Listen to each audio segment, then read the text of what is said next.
SmutMag podcast early in the morning. Oh yeah. Hi, I'm Samantha Church. It's not early in the morning. It's almost 9. I never do well when I sit down to just record. Who knows if this will get posted because that's just my way. But I don't know. I'm really behind on. I'm not behind, but I'm behind on communicating, I guess. Or more like I'm torn between doing and talking about things. And so I've just been opting to do things instead. I feel like I spent a long time talking to you guys about, what I want to try and do and what is going wrong in the world that's preventing me from doing things. And, and then I kind of I dream of genied my way out of that situation and just, blinked and woke up in on the lost coast of Humboldt County, and and suddenly it was just like, okay, I feel like I died in Eureka and I'm reborn here, and now I just have to get things going. So that's, and also figure out, what am I doing? I'm, I'm of course doing all the things that I came out here to do. I'm setting up a house. I'm currently, for anybody who's, I don't know, for some reason you decided this was the one to listen to me for the first time. So I, am currently living out of a shed, building a better weatherized shed for the winter.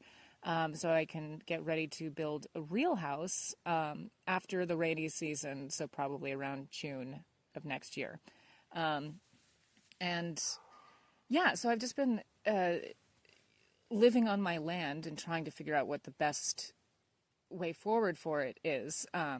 And also try and do the other thing that I've been saying that I want to do, which is try and create it in such a way that it makes, flexible and good, artist housing, try and make it with not just myself, but, but myself, I guess, as a template, but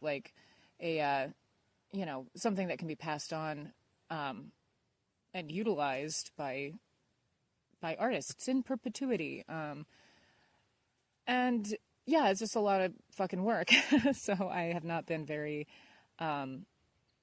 talkative. Although, I mean, there's plenty. It's just a matter really of trying to decide, do I want to be a, document my life, I'm building a house influencer type person? I don't really at all, but I also know that I've gotten everybody very invested in it, both emotionally and financially, and what happens. And of course you're interested. I mean, if you're interested, and I don't want to, have riled everybody up and then be like, no, and now this is my private thing. But that's exactly what I've done. And I kind of apologize for it, except that I just need it. I have to say it was kind of, the whole process of getting myself out here from top to bottom, is a humiliating process of laying out, everything that's going wrong, everything that's ever happened, all the things I want to do, my hopes and dreams and fears, and just lay it all out and say, please take pity and love me, and please, it takes a special kind of psychopath, I think, to really, really love doing that. Not necessarily a psychopath, whatever. I'm not here to teach you therapy words and their meanings. I'm just being colloquial, and I think the psychopaths will deal with it. Anyway, but a big part of it too is just emotional. I've been experiencing a kind of whiplash since coming out here, because my life has so radically, drastically changed.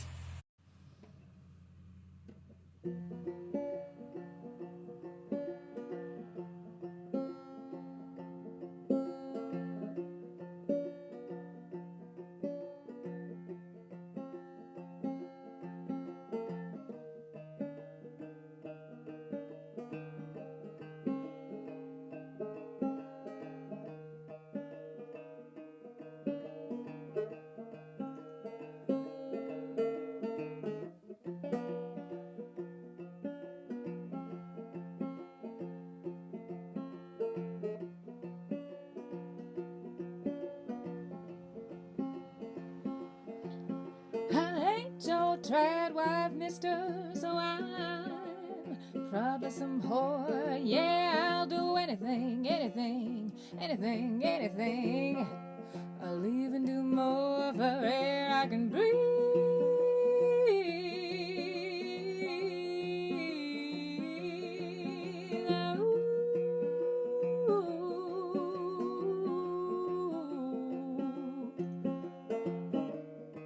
Just you wait, Henry Higgins, I'm not your girl.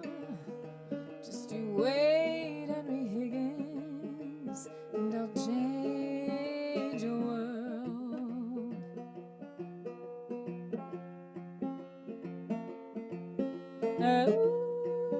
Ooh,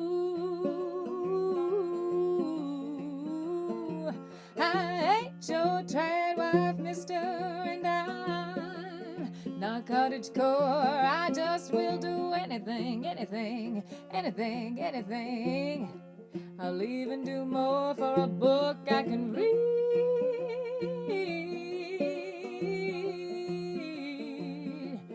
Out on the beach. Ooh, I ain't your trad wife, mister. I'm an old cottage whore, and I'll do anything, anything, anything, anything to even the score. Yeah, watch me be free. Watch me be free.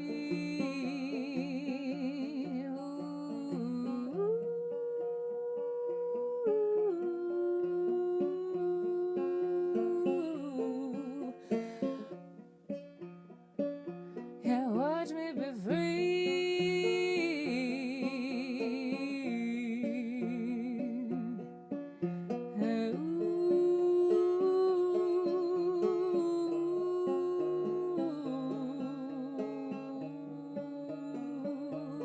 Watch me be free.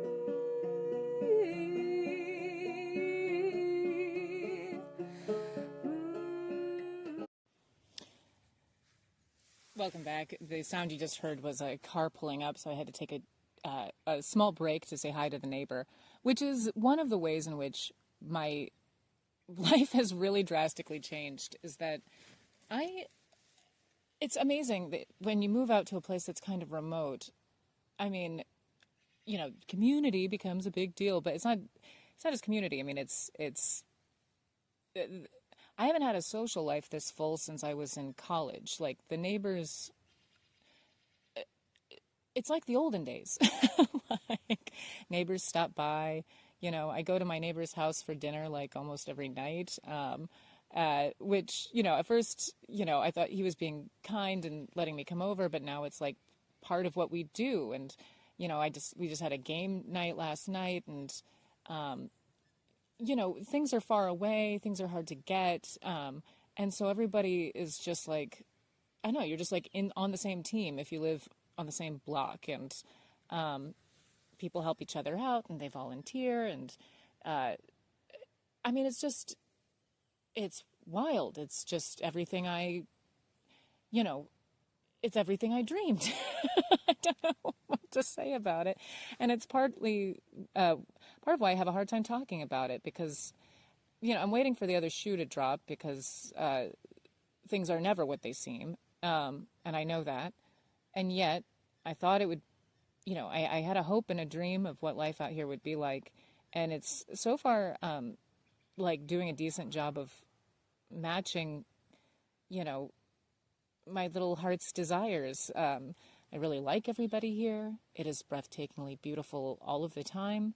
I tell people, I'm a weird artist and I want to build a house from scratch and turn it into artist housing. And they're just like, cool, man. How can we help? And, there's a little bit of like fear with some people, but just that I'll be shut down because I want to help. And, it's like a level of caring and help and friendship and just like niceness that I have not encountered. It's a very specific rural place out here because it's in California.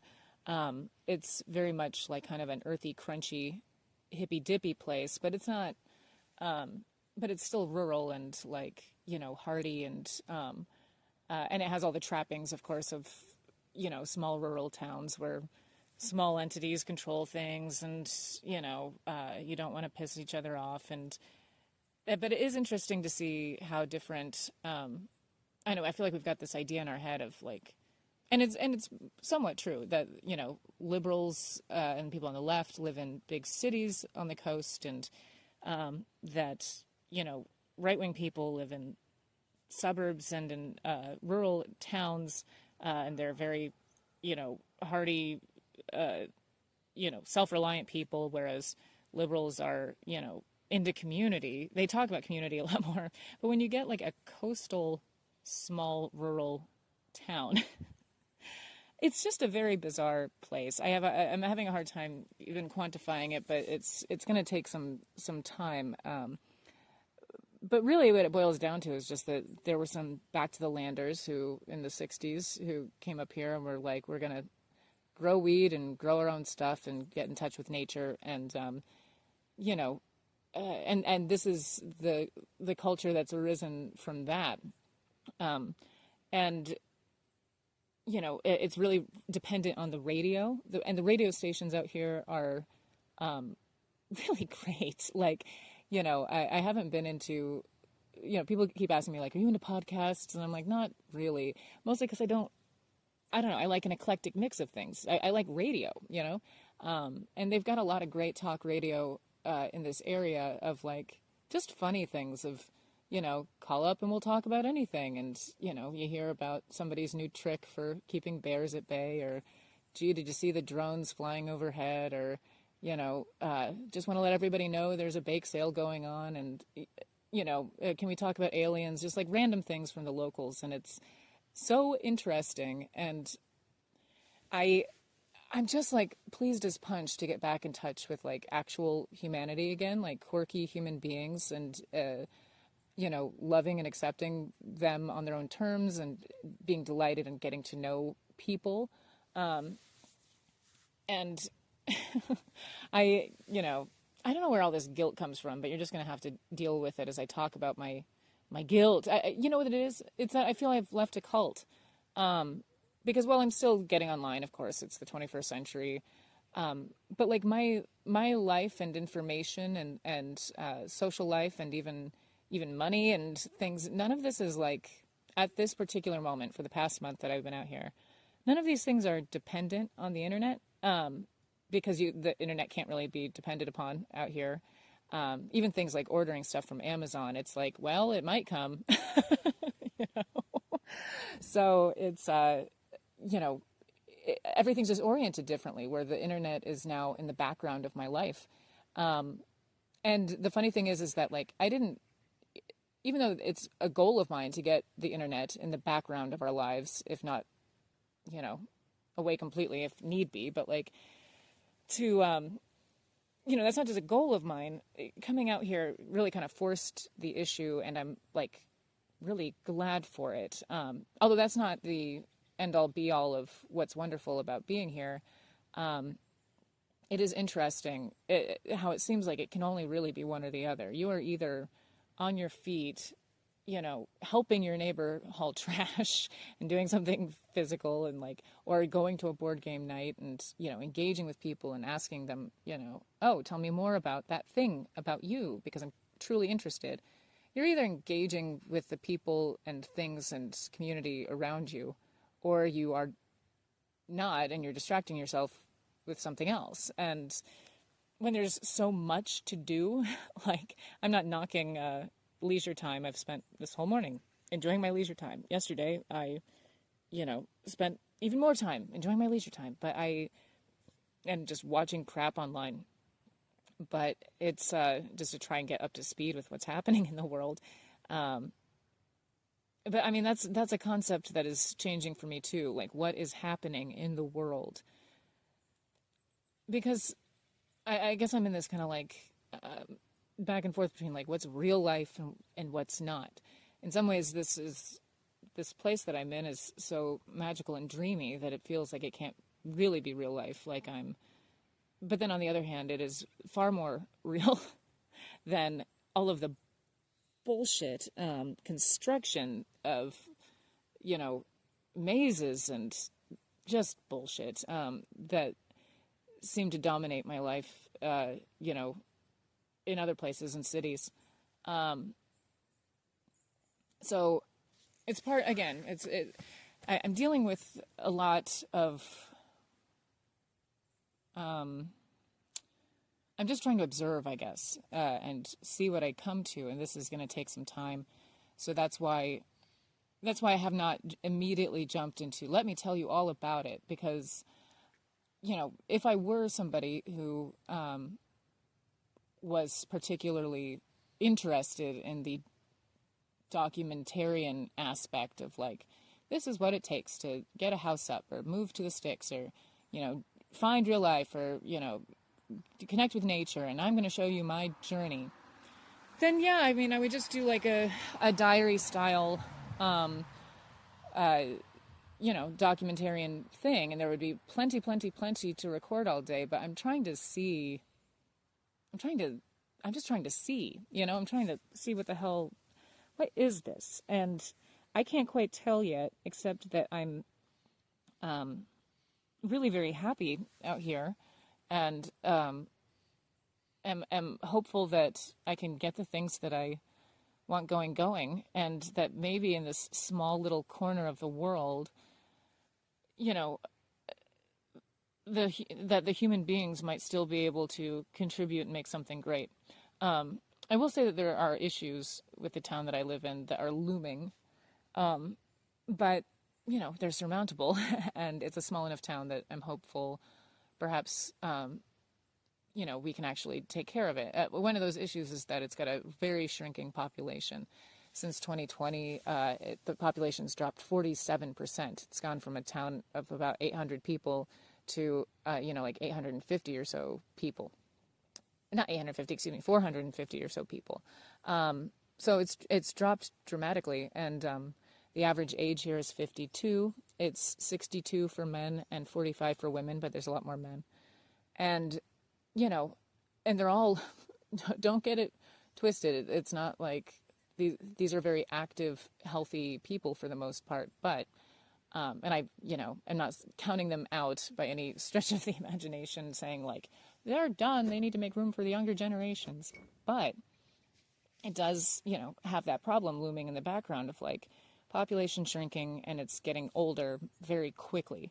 There will come a day when the people who live here need the support of younger people, just physically, and there will come a day when, the population will decline to such an extent that this really beautiful land will be just open for the taking, which is a thing that I don't think, I feel like it's obvious just looking at the statistics, but I don't think that the people here think is possible. They always say they're going to develop it, it's too hard to get to, blah, blah, blah. It takes human beings to keep developers out, and there's just like no way that they're not going to, there's just no fucking way. It's a beautiful, beautiful, astoundingly gorgeous resort town. And, there's just no fucking way that corporations and developers aren't going to snap it up and turn it into a completely inaccessible place. If there aren't, citizen human beings here stewarding the land, holding on to it, fighting back and saying no. So in that,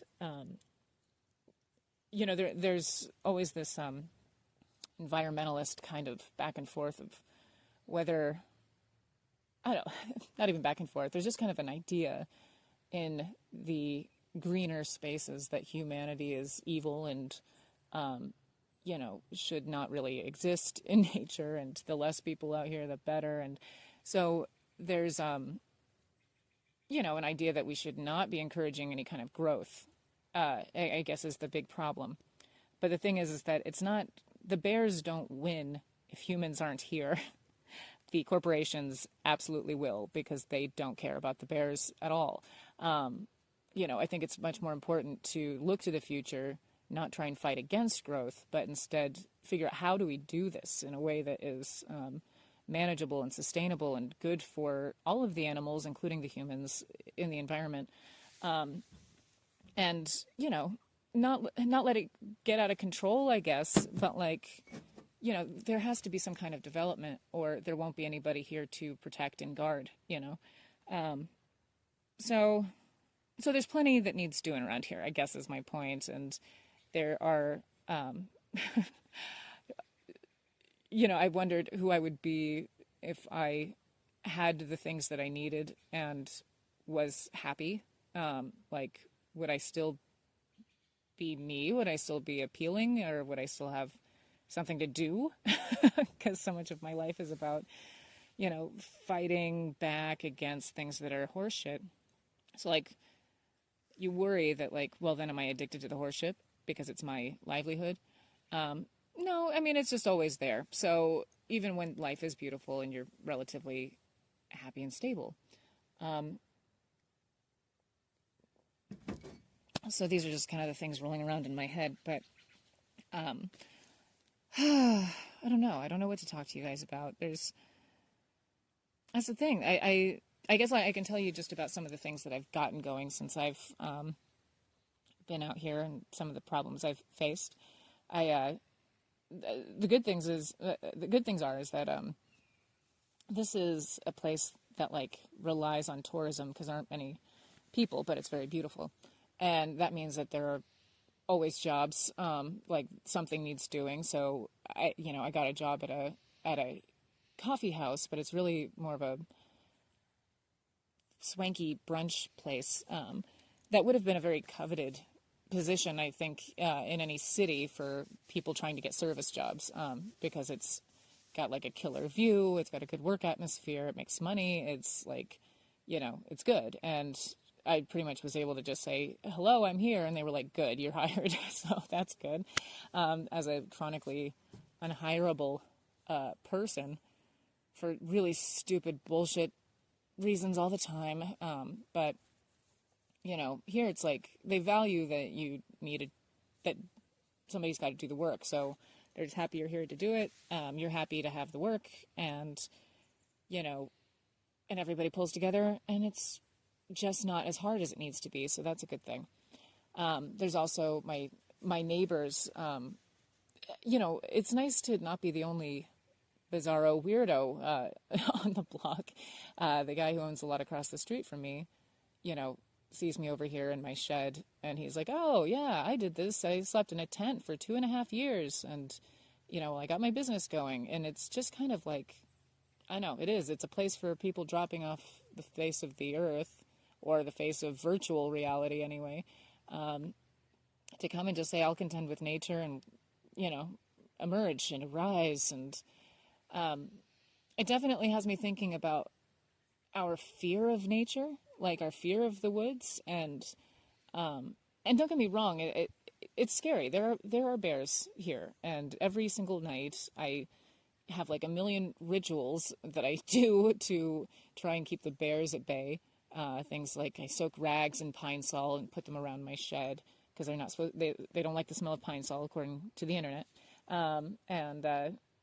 Make sure all of my food is in like double Ziplocked bags in my cooler under a tarp away from the house, and just hope that these things are enough to keep me safe from the bears, who I'm assured are, kindly little black bears who don't want to mess with humans. But I'm like, but my shed is flimsy, and what if he's just curious and just stomps it down and I'm crushed to death because he's 700 pounds and he didn't mean to do it, but he's big and yeah, like, they're dangerous. They're wild animals and they're enormous, even if they're not, like, actively having a vendetta against me personally. So, yeah, there's been a lot of debate about whether I am not paranoid enough or too paranoid about the bears. So I'm just settling on, I'll try not to be a bear magnet and cross my fingers and sleep with a bear horn in my hand. And it's taken about a month, but I'm, falling asleep pretty easily and waking up pretty easily. And the hardest thing is honestly the rain, because my shed is made of metal, and the rain is not a gentle. I mean, even when it's gentle on the shed, it sounds like thunk, thunk, thunk, thunk, thunk. It just sounds like I'm being pelted with rocks, and freaks out the cats, who are doing very well, by the way. They're climbing trees, they're hunting mice, they're just living their best life, and then cuddling with me all night and getting well fed at home too. So, but I put all of their cat food into many baggies and hide them in a hole and shroud them in other baggies, and just it's a trial. I mean, that's really the thing, is just that everything is a bit of labor. Everything from using the bathroom to taking a shower to feeding the cats is, more steps. But I gotta say, it's like, it's really not that big of a fucking deal. It's really just about learning new routines. And then once you have them, it doesn't seem any harder than the old routines. Like, if you're composting your waste, it's a matter of like, okay, and now I dig the hole. And it's just kind of not a big deal to dig a hole after a while. But, or the cold water showers, which I actually kind of I actually have always really liked cold water showers. They're, invigorating. It's hard to make yourself do it, and then you do it, and you're like, that was great. And that's just kind of like this whole place. I feel like I'm getting fit in all kinds of ways, not just physically, although I am. For instance, to get to work, it's a couple miles to work. It's about a 45-minute walk. But that's up and down a mountain, like as a person without a car, people, that might be the thing that is the strangest, but yeah, as a person without a car, getting to work is quite a workout.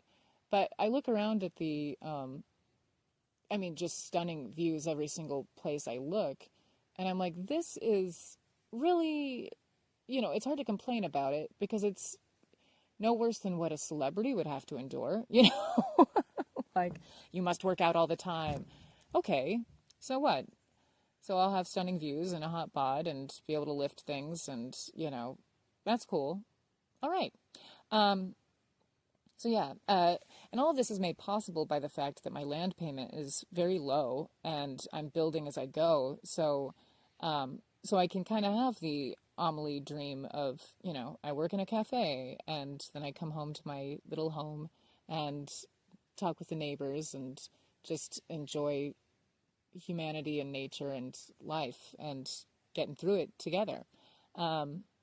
So I'm being awakened to all kinds of possibilities. I feel like the one thing that is really, that perhaps the most beneficial thing about being out here is realizing how possible it is for us to not live the ridiculous and stupidly frustrating lives that we've all been living. Which is, I feel like all the angles that are actually marketable about the things I want to say are the ones that make me very self-conscious, where it's like, I don't want to tell you how to live your life, man. And I don't want to say, when it's been so soon, like, be like me, drop off the face of the earth and emerge in a beautiful wonderland and build your life and it can be happy. Like, that sounds like bullshit, and I'm sure that it is. But what so I don't want to, like, be an advocate for, like, you too can be like me, whatever. It's not like that. But I do want it shared with the world and explored and thought about. This idea that maybe things do not have to be as hard as we make them, which has kind of been my, ever since the bus, that's really what it's been about for me. I feel like I've gotten kind of a bad rap as somebody who's just chronically counterculture, and it doesn't matter what's going, I just can't be happy with the culture. And it's like, well, I can't be happy with this culture when it's run by, 5 little incel bastards or whatever. Like, yeah, everything sucks because shitty people are making it. But the thing is that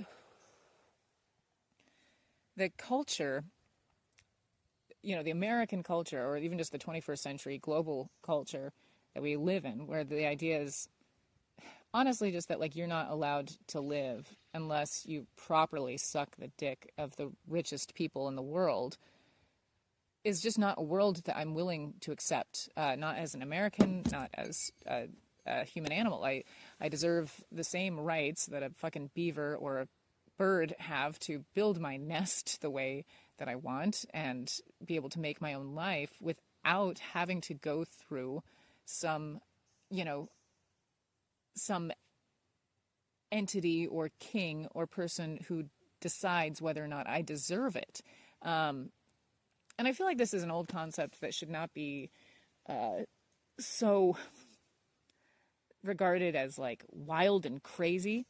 But I got to tell you, like the number of people who have called me specifically feral and stray, like a feral stray cat that's just popped up like a vagabond to terrorize your neighborhood, all because I want to like build my house like a civilized person. I mean, I guess what they mean is that I'm feral and that I'm not kept. And it's like, well, then in that respect, yes, that's right. I don't want to be kept. Like, I would love community and help and, lend a hand, but I'm not trying to be owned or beholden or needing to prove myself to people just by virtue of how much more money they have. It doesn't interest me and it doesn't make sense. And especially when it's like, but it does make sense. Like suddenly concepts of, if you want something, you got to work hard for it. That's absolutely true when you are just simply building your home out of the ground, you know what I mean? And out of the resources around you. You will have a home if you work hard. Like to me, that's a concept that is easy peasy and one that makes sense and one that I think all Americans could get behind. So, yeah.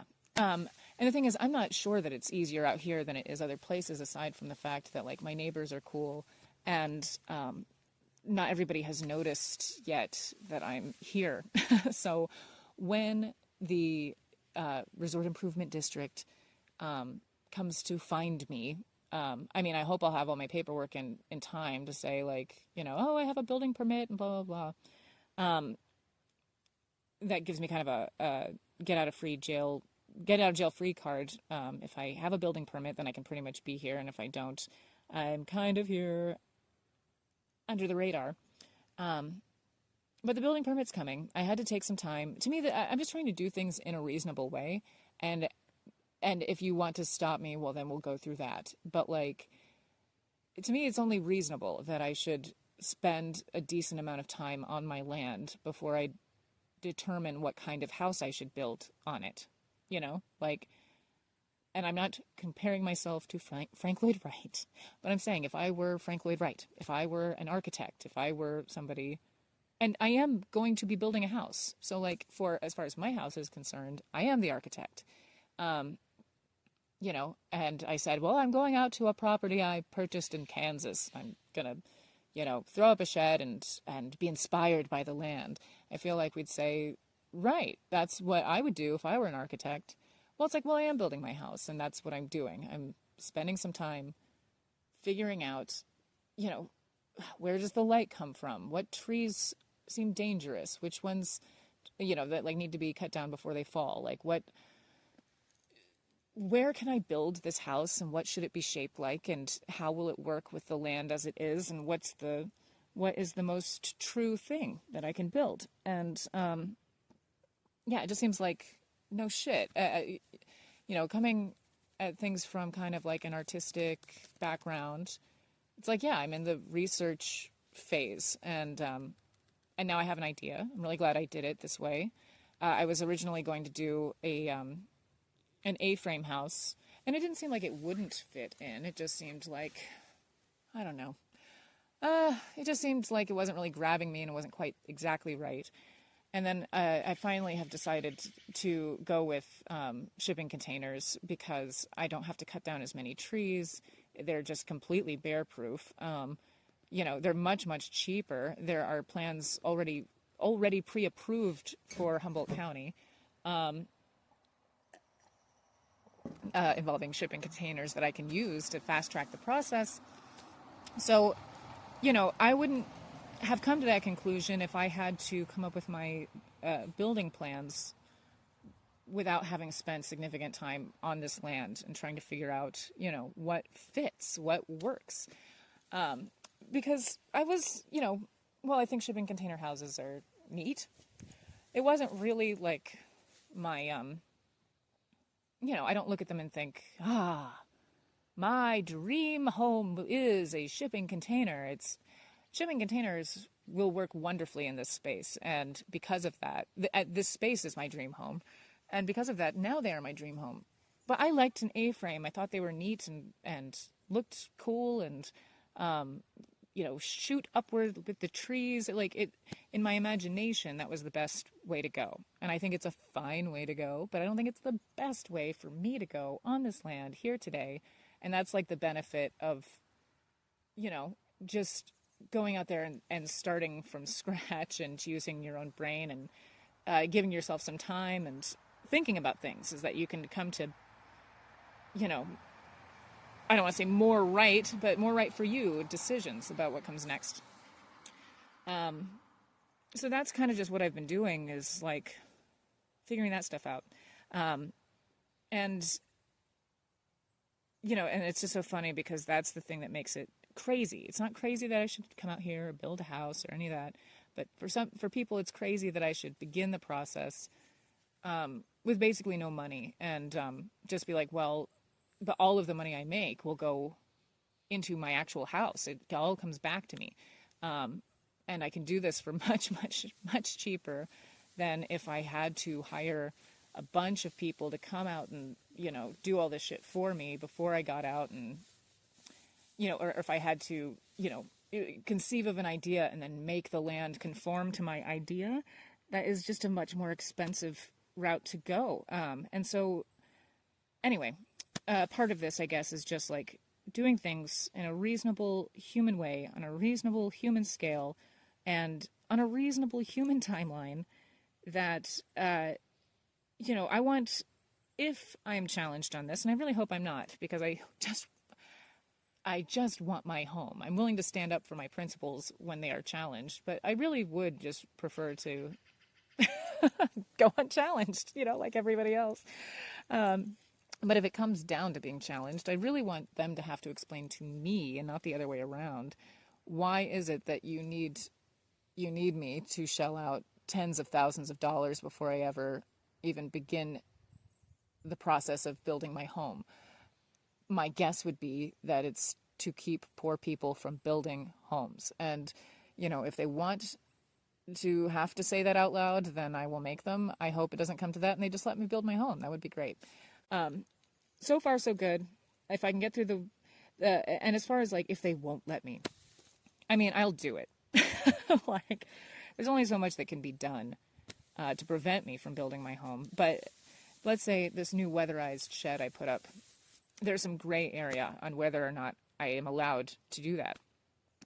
Because it's also boring, but basically you don't need a permit to build things under 120 square feet, but you also can't live in them as your main dwelling. A main dwelling has to have one side at least be 20 feet long. So basically the loophole is that if I don't technically live here, then I can build what I want under 120 square feet. But I'm also staying here. What is living? I don't know. So this is the part where I get a little bit on the rules, but I don't know. It's also confusing and stupid that I'm well, I'm just going to do what I think is right, and then we'll deal with it later. But if they determine that shed that I'm building, is in violation, they'll cite me. Maybe I'll pay a fine or something. If it doesn't come down, they will eventually bulldoze it. But I still have the land, and it's only a shed. So, as much of a bummer as that would be, it wouldn't be the end of the world, and I will build again. So that's kind of the parameters I'm working under. But, I'm hoping it doesn't come to that. I think it might just be okay. You guys, I feel bad. I feel like I'm such a disappointment as as an artist and as an entertainer and as a person that most of you first came to me to talk about BDSM and porn, and like I feel terrible disappointing people in this way that like I don't know.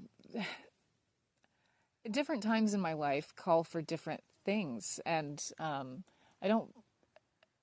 I'm just not right. I'm just not in that space right now. Like aside from the internet, AI basically kind of destroying my phone domination career. Although who knows, I might come back to it at some point if I can find a way and I'm particularly motivated.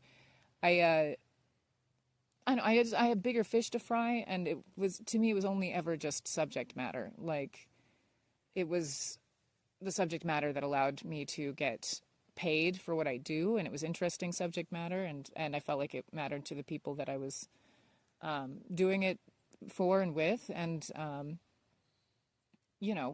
and in that time and place, it was really important. But I'm building a house, and I'm trying to fight against AI, and I'm trying to document the things that make us human, and I'm trying to make humanity matter, and I'm trying to make sure that as far as ambition goes, my big ambition is to have something going here where I'm at that is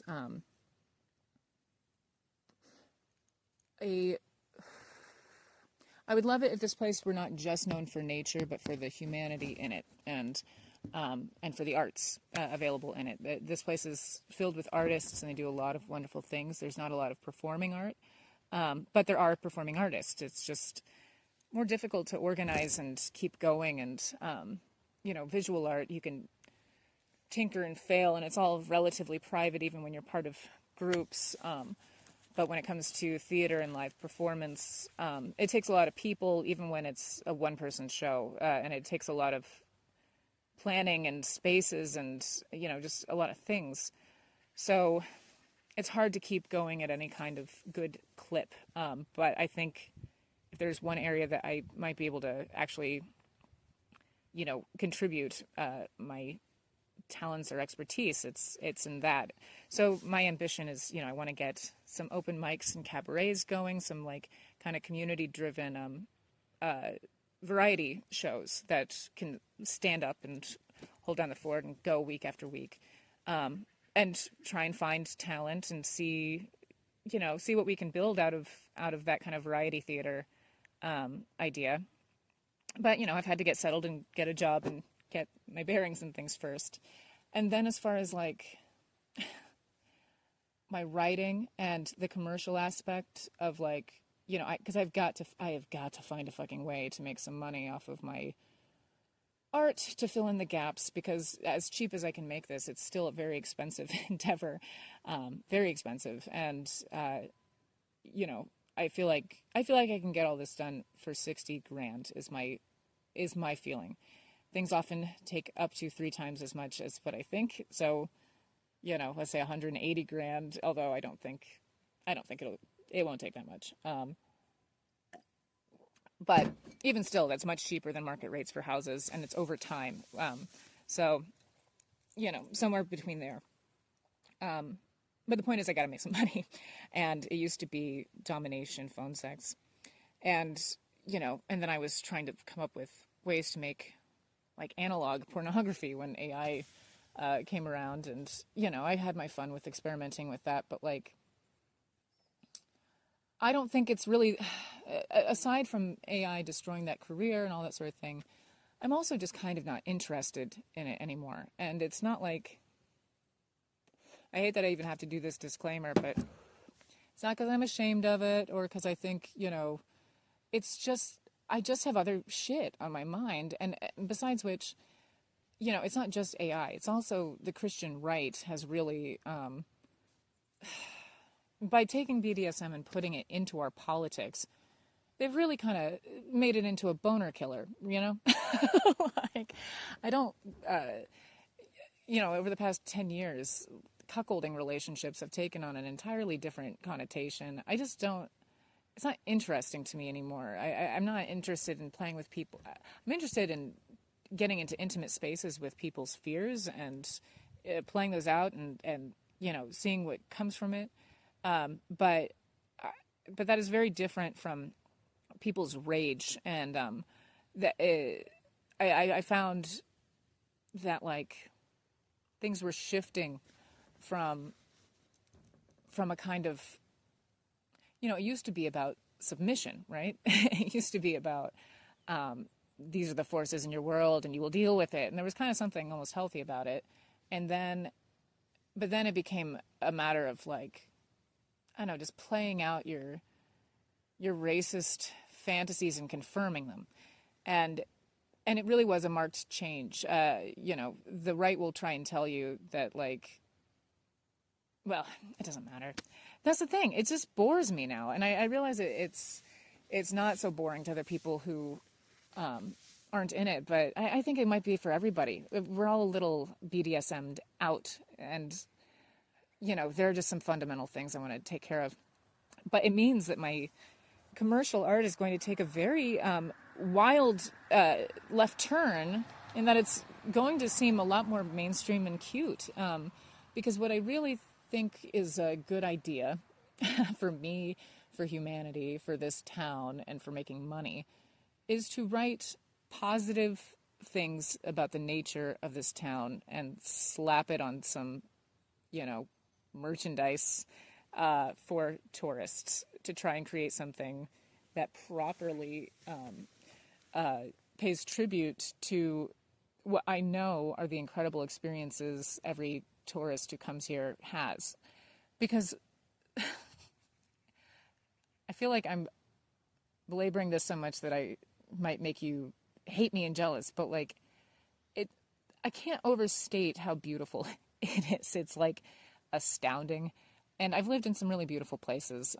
Charleston, South Carolina used to be what I thought was the most beautiful place in the world, in spite of its many, many, many problems. But boy, this place just like flattens it. It's, I feel bad for artists here, myself included, because you have a lot to contend with in trying to render the magnitude of. Just to give you guys an idea, it's like, so you can't get to this place. It takes like 2.5 hours from like the nearest town to get here, and you can't go from the highway. And you go down these winding roads that are not so bad. It's worse in Yosemite, for instance, the winding mountain roads. But like, you go through these winding roads and you go through the mountains, and then you just come out of the mountains and there's the Pacific, and it's like untouched, I mean, there's just like whales and seals and eagles and bears and rocky shores. And I mean, it's hard to describe. I mean, I've always lived in coastal towns, and I don't know how to say it except that the ocean just seems more vast here. There's something very epic about the, forested mountains butting right up against the ocean. You feel, the best way I can describe it is that you feel in the presence of God, It's, and I mean that in like an all-encompassing small g kind of way, I guess, like not a big man with a beard, but like the all, It's just the elements converge into a pristine kind of awe-inspiring beauty. And I mean, every morning I wake up and I see a mountain with Douglas firs reaching to the sky and fog rolling down the hills in a mystical way. I'm like, what the fuck? I can't believe they let little old me be here. I hope they continue to let me be here. But yeah, so like, how do you get a souvenir from such a place? Like, I know that for me, I would want one. I would want something that said like, wow, I really went there. And so I'm going to try and get in the merch souvenir game, because we have a lot of artists and they make a lot of neat things, and there's, you know, but it's not exactly competition because they're all so specific, and I have my own specific thing I want to do as well. But I don't see a lot of it's mostly visual arts and crafts, and like, so I'm not seeing a ton of like writing or words, and so yeah. I think I really, because I'm engrossed by the nature around me, and the community, and you know, dealing with, and you know, coming to see the and become reacquainted with the beauty in humanity and nature and reality, and like the not just the ways in which we destroy each other, but like coming back to a sense of like, this is also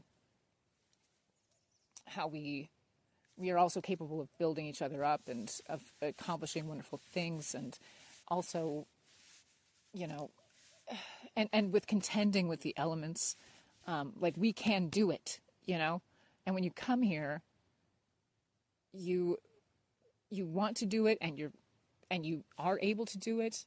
The environment is not just frightening; it also is supportive. You can breathe, you know.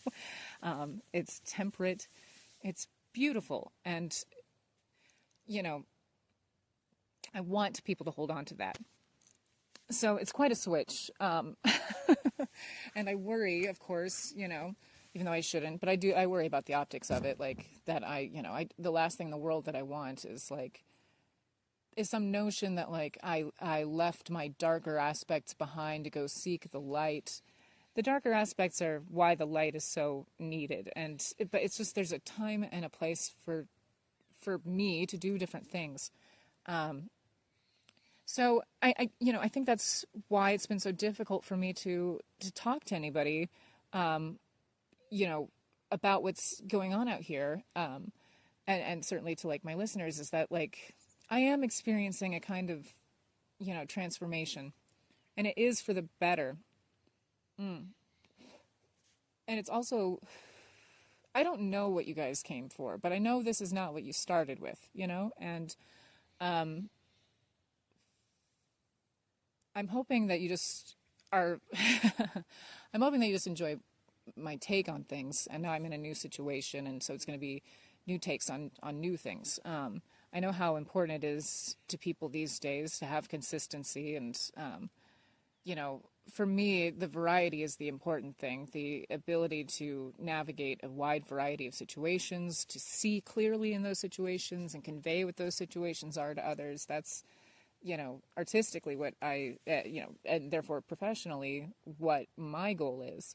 But we live in a world that really wants a lot of content all the time and wants it to be consistently about one thing. And, you know, I know I'm going on and on, but I recently came out with like the first song I'd written since coming out here, and it's called Cottage Whore. And I'm still tinkering with it, but I did a blog about it recently, and I feel bad about that blog. I feel bad about everything I do. I just am guilty. I'm guilty as sin. But I feel bad about the blog, about the song, where I said I felt bad about the song because the song is not very you know, it's just really casually written. It's just like doop doop doop doop doop. Here's a song, and but I think it's a good song, and I like it, and I don't.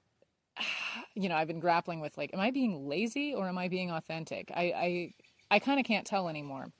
But you know, it was just a one-off to kind of shake the dust off and get the wheels turning. And